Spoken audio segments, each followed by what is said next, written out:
Hi everybody, welcome to your, I would say, first official day of learning new math stuff. I know last week I gave you a couple videos on the assignment. Technically this stuff was new, well, a couple things, sorry, but this isn't for our first lesson, I would say.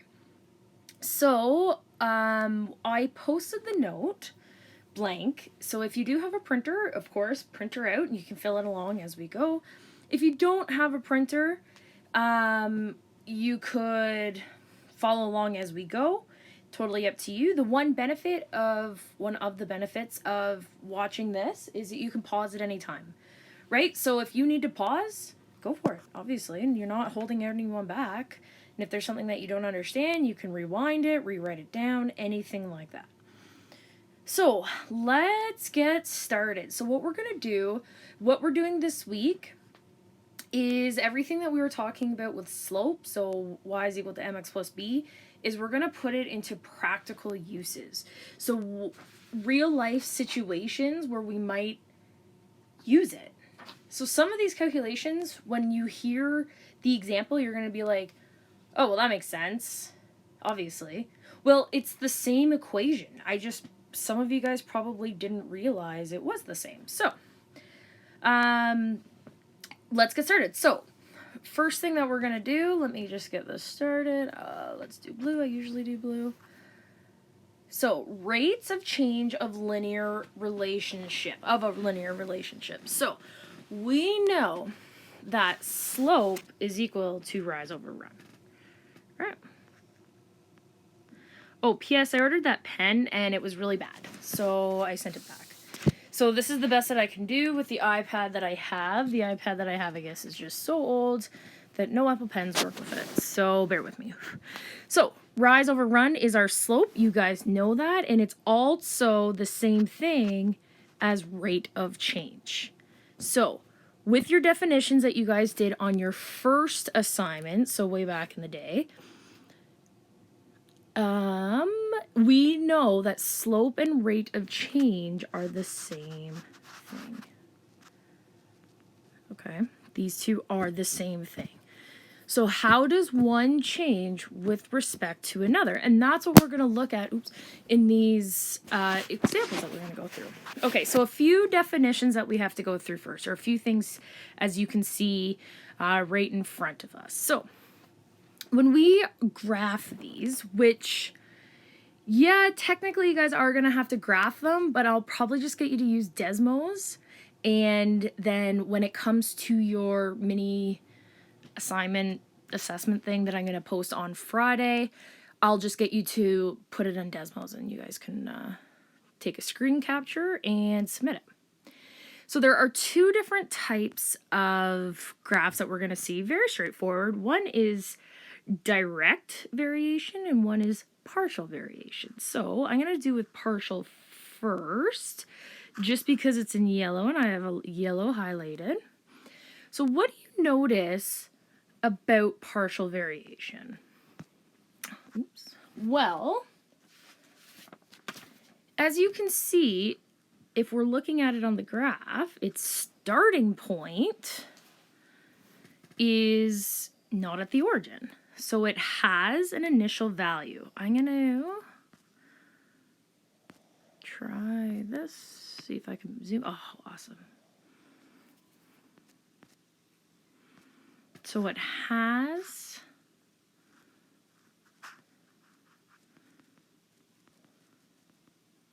an initial value. I thought it was going to be bigger, hence why I wrote so high. Another thing we know about it, so kind of the opposite, does not start at 0, 0, which you guys also know as the origin. Okay? So partial variation, it has a value for b. So the y-intercept, oops, I don't know what I did there. What's that? Okay. So partial variation, we can throw that in there, has a b value.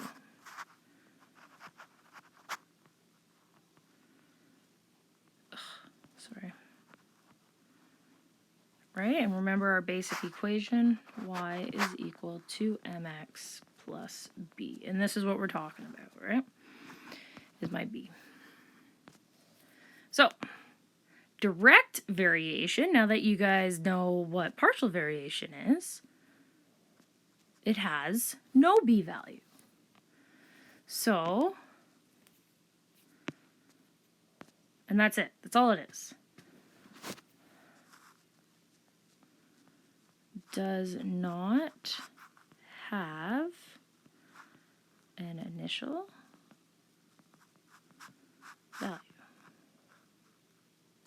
So it does start. Oh, great. I love when that happens.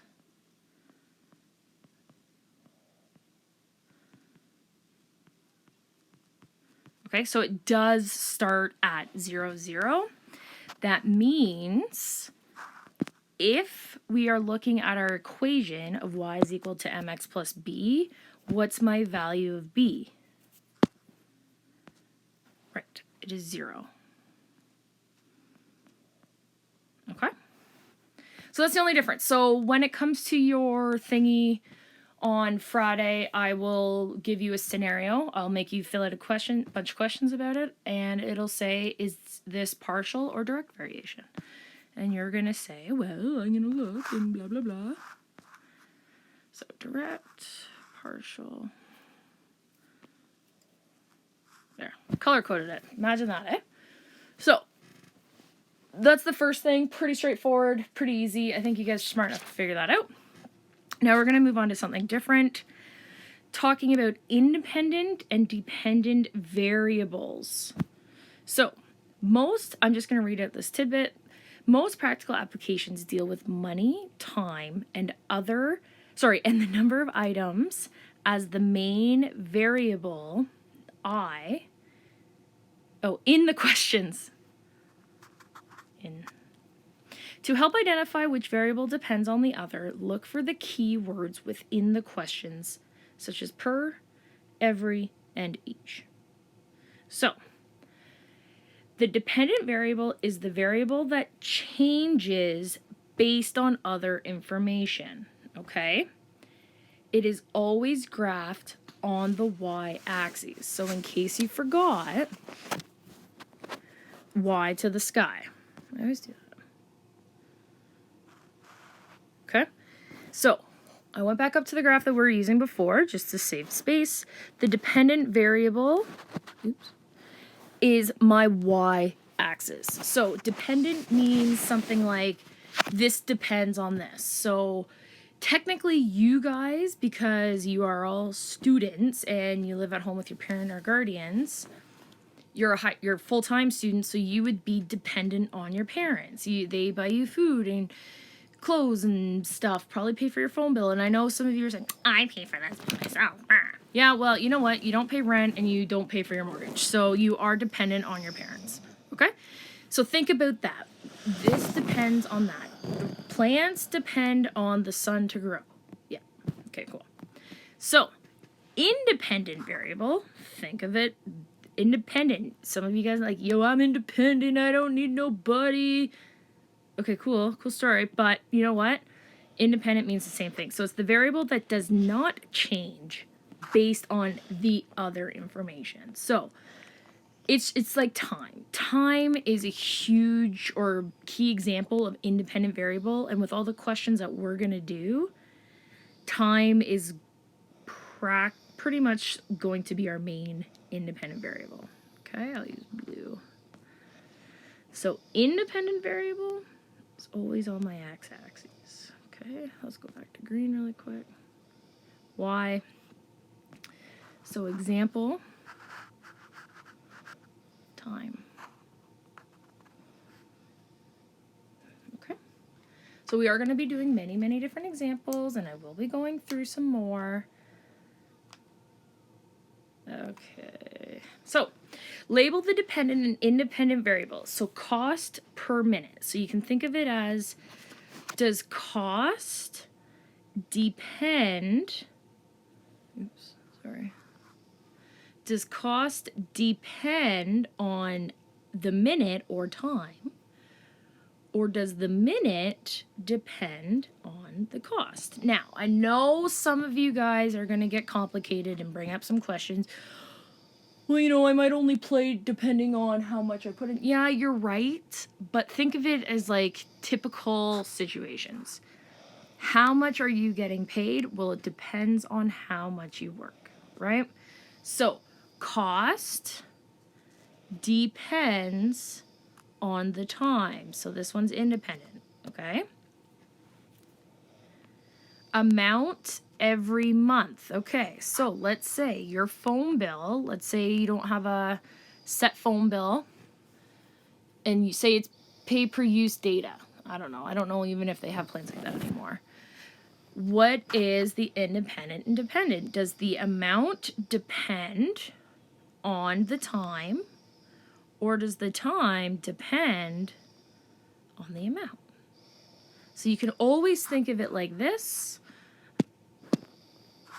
So in this case, the amount depends on the month. Okay, so this is really important. So when we graph stuff, you put it on the right axis because you'll lose marks if you don't.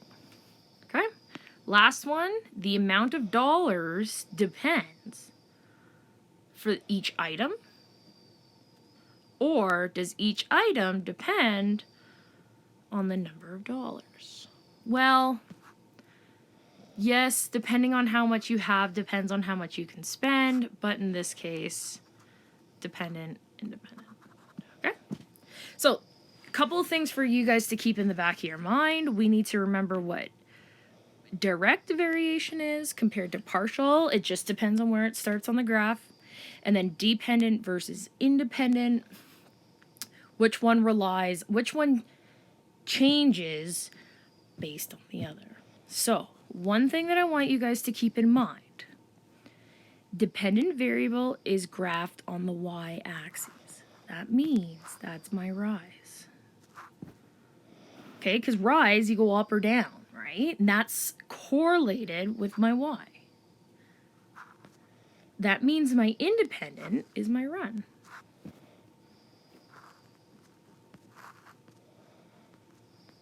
Okay?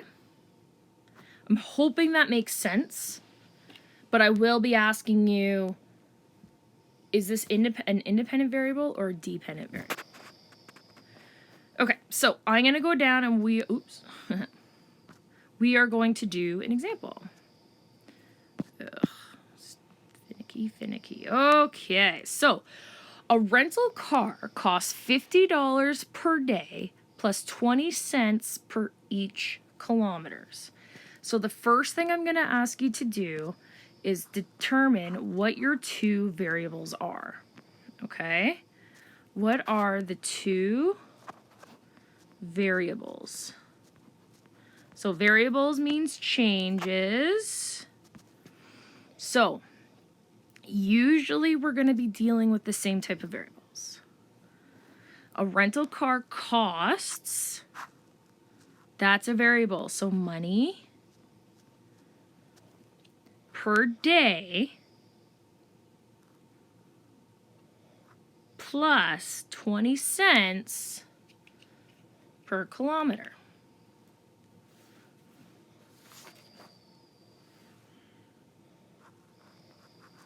So that's my other one. So money and distance, okay? So kilometers, distance, same thing. I know what you mean. So now you got to think of it as, does the money depend on the number of kilometers driven, or does the kilometers depend on how much money is spent? So if you think of this practically, you're not going to be like, well, I only got $50 to spend, so I'm going to drive according to that. No, you have a rental car, you have places to go, so you're going to be spending depending on how much you have drove. So the dependent variable, money. The amount of money you spend depends. That looks really bad. Let's try that again.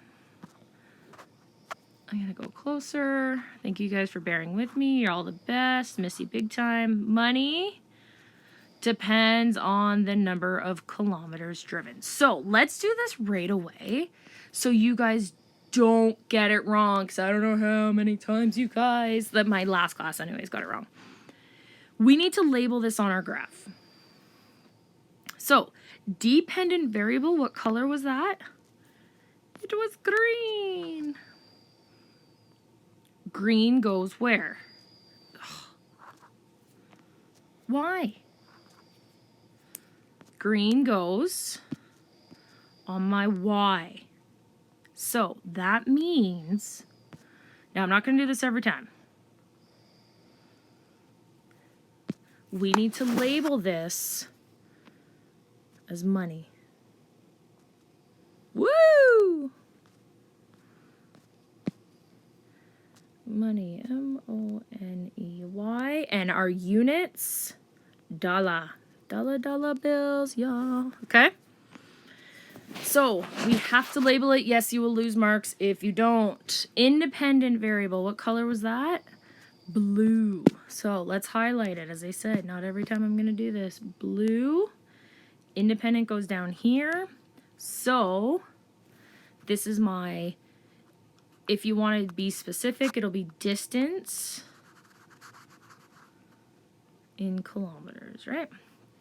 Okay, so make a table of values for the rent fee up to 1,000 kilometers and graph the relations. So another thing you guys need to know, the first column is always my X, and the second, oh, look at that.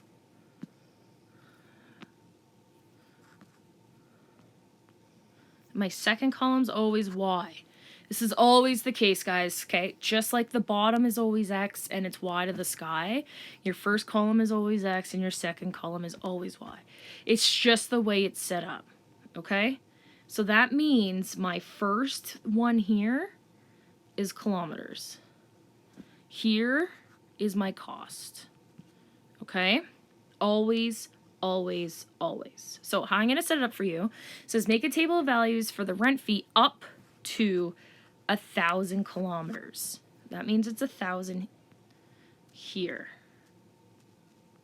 I have my thing on charger. I hope this doesn't die on me. It's probably because I'm using it at the same time. So if you look at the number of boxes, I've strategically set it up that way.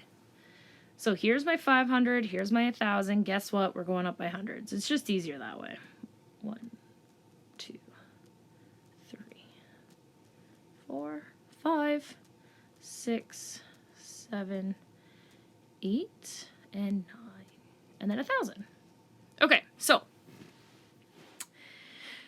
car rental is $50 per day plus 20 cents for each kilometer driven. So how are we going to do this? So it's $50 per day. Every day that you have it, it's $50. Okay.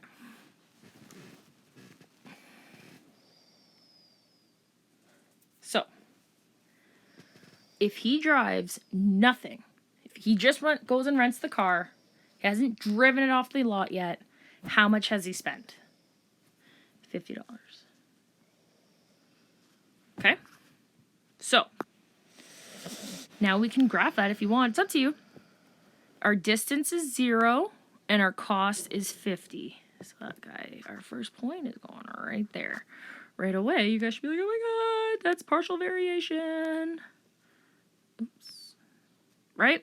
Has a B value because it didn't start at 0. So our next one is he went 100 kilometers. Well, we know that it's 20 cents per 1 kilometer. So how much is it for 100? Well, we do 0.2.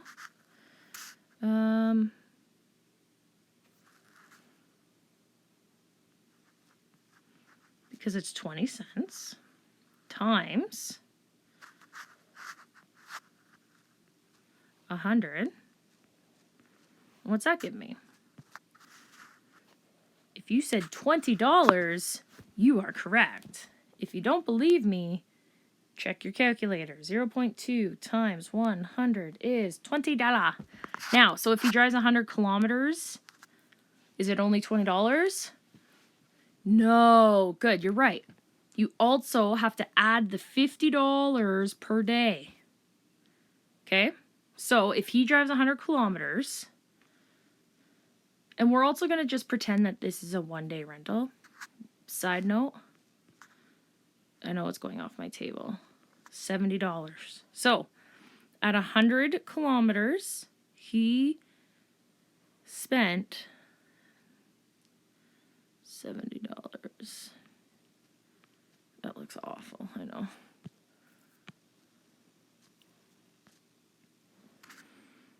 Okay, so just remember, this goes up. 10, 20, 30, 40, 50, 60, 70, 80, 90, 100. Okay, this is my 70 right here. You don't have to put it in every time because it just gets too crowded. And it kind of almost looks intimidating, which is really not, but still. Okay, so now we got to do it again.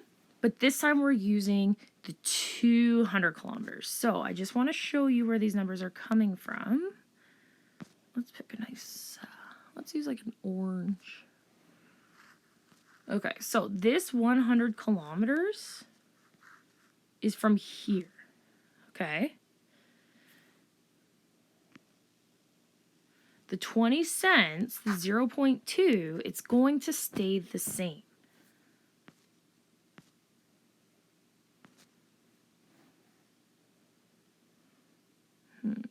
I know I'm spending way too much time choosing colors. I don't really care. 0.2, 0.2. Okay? And then the $50 is our original price. Actually, you know what I should... Okay, whatever.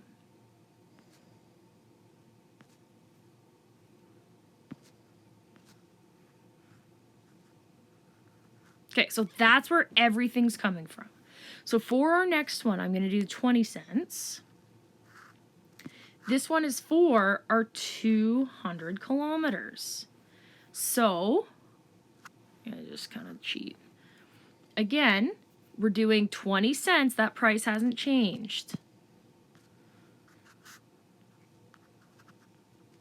Right? Now it's 200 kilometers. And what does that give me? If you said 40, you're right. Plus our $50 rental fee. So that's $90. Okay? So, I don't think my colors are going to be exact. I apologize. No, but you guys know what I'm doing, right? I really hope so. Well, they look the same. So, we gotta graph it. At 200, it is 90. So here's my 200. I'm gonna go all the way up to 90. Okay. So, hopefully by now you guys can see the pattern. Again, 0.2 times 300 is 60 plus 50 is 110. Okay, I'm not going to color code it because I think by now you guys should be okay. So 300, I go up to 110. I don't know why that's doing that.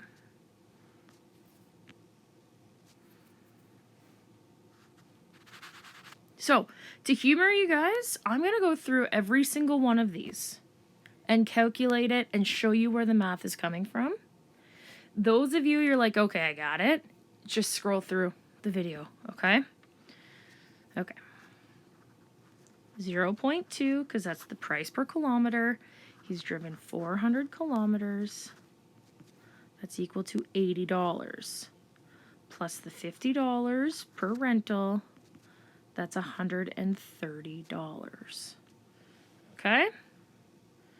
So 400.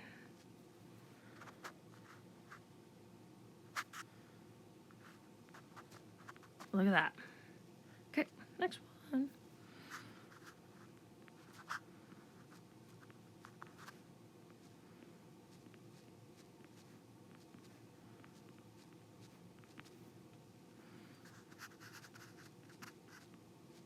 150.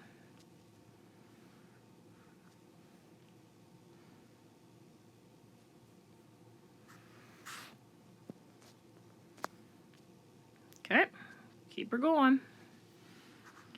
0.2, 600,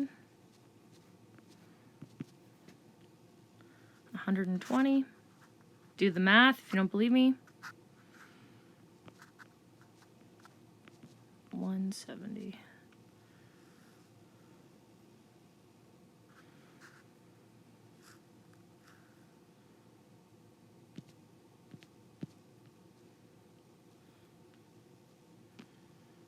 Okay.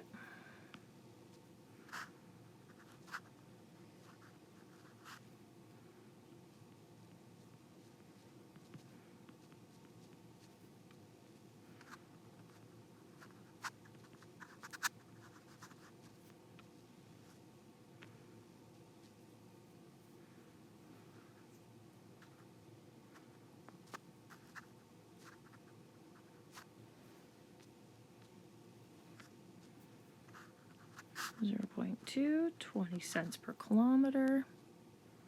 But we do it in dollar form. 800 kilometers were driven. That's equal to 160. Plus your $50 rental is $210. I got ahead of myself there for a sec.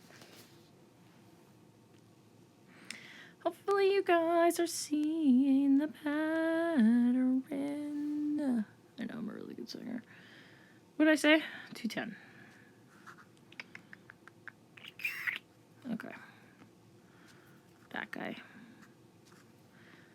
If you guys are bored out of your minds right now, oh, that's good news. Okay. 2 more. 20 cents times 900 kilometers driven is $180 plus your $50 rental. It's equal to $230. Okay.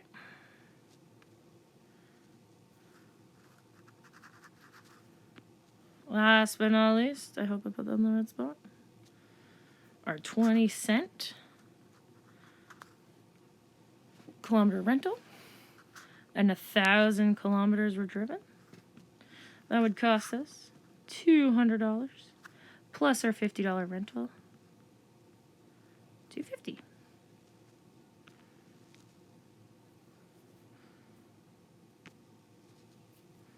Bam! Look at that. Remember how earlier I was saying this is linear relations? Linear comes from the word line, and take a look at that. This is a straight line. So for this unit, if you are not getting a straight line, you did something wrong. Boom! Check that out. Oh yeah. So, write an equation to model the relationship where C is the cost and N is the number of kilometers. So, hopefully that you guys have figured out that this equation looks quite repetitive in a way. It kind of repeats itself. There's a pattern. There's definitely a pattern to it. So, our cost is equal to 20 cents per kilometer driven. Now, we don't know how many kilometers he's going to drive, but we know it's 20 cents, so we're going to throw in an N there. And then plus our $50. It doesn't matter how far he drives. He could go to the corner store and back, and he can drive to the other side of the country and back. It's $50 per day. Again, I know, but we're going to assume it's just for one day. So this would be our equation. Now, does this look familiar? Hopefully. Do you guys remember that guy that looks like this?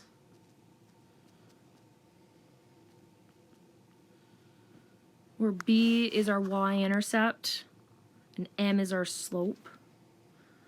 Okay, so if we take a look, actually I'm going to do it like this. I know I'm getting like color crazy here. Yeah, okay. Where B is our y-intercept. And would you look at this?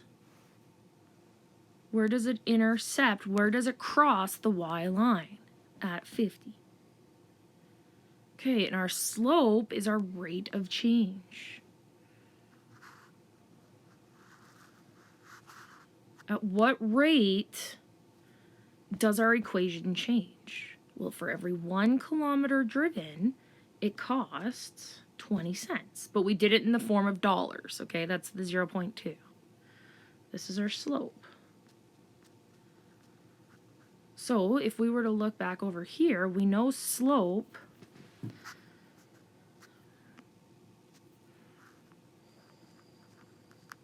is equal to rise over run, right? Well, what do we do if we're looking at a graph when it comes to finding what our slope is? Well, we choose 2 pretty points. So I'm going to pick this point because it's on the line, so it's easy. And I'll pick this point because why not? Again, it doesn't matter, okay? It does not matter. I've told you this a million times. So what's our rise? So we're going from 50 to 150. So the distance between this is 100. Right? Because I didn't start at 0. So 50 to 150 is my rise. What's my run? So remember our run. We go from 0 to 500. So that's 500.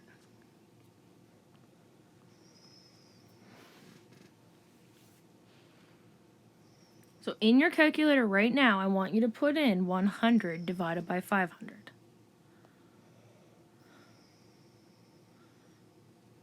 What'd you get? 0.2. What was our slope? 0.2. Oh my goodness. Look at that. It's like it's all coming together. Okay, I hope you guys got that. I am going to do that with the other one too.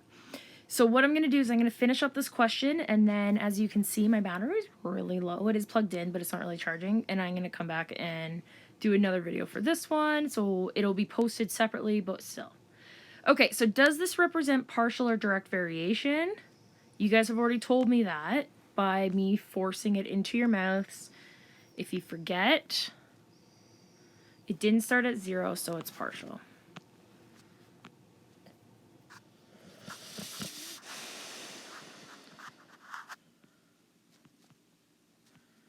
And it does say explain, so make sure you write it, because it does not.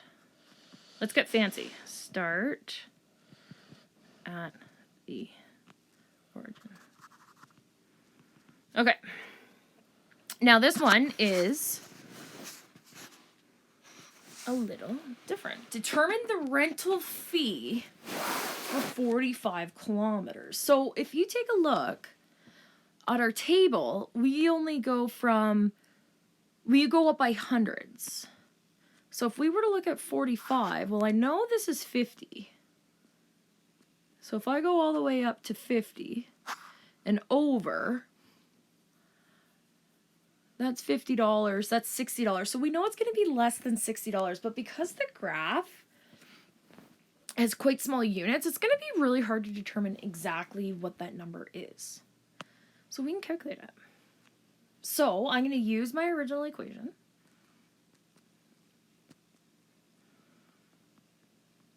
And it says, what's the rental fee? Well, my rental fee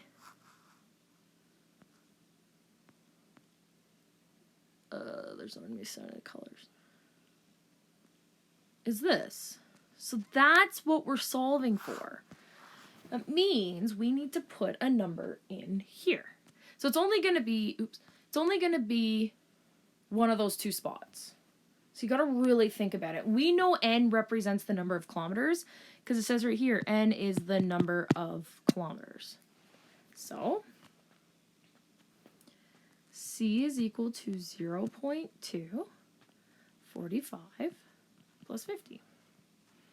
Now, you guys are super good at BEDMAS, so you know that we need to multiply the two together first. What's 0.2 times 45? 0.2 times 45 is 9. Oops.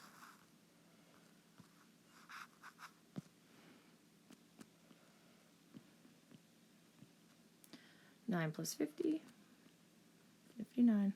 So, therefore, why? Why are you doing that? Therefore, yes, I need therefore statements. Therefore, the fee to drive 45 kilometers is $59. Okay? Because that'd be really hard to determine. You can take an estimate. So if you guys got like $95 and you look at your graph and it's like, whoa, $95 is way up here and we're way down here. So you're going to know. Last but not least, determine the number of kilometers driven if the bill is 135. Okay, so C is equal to, here's my original equation. Determine the number of kilometers.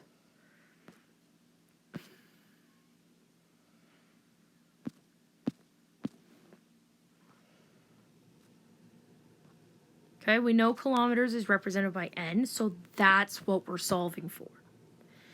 It says the bill of the rental car is $135. We know that is C. So we're going to plug that in there and make sure you plug it in the right spot, because if not, you're going to get your answer wrong.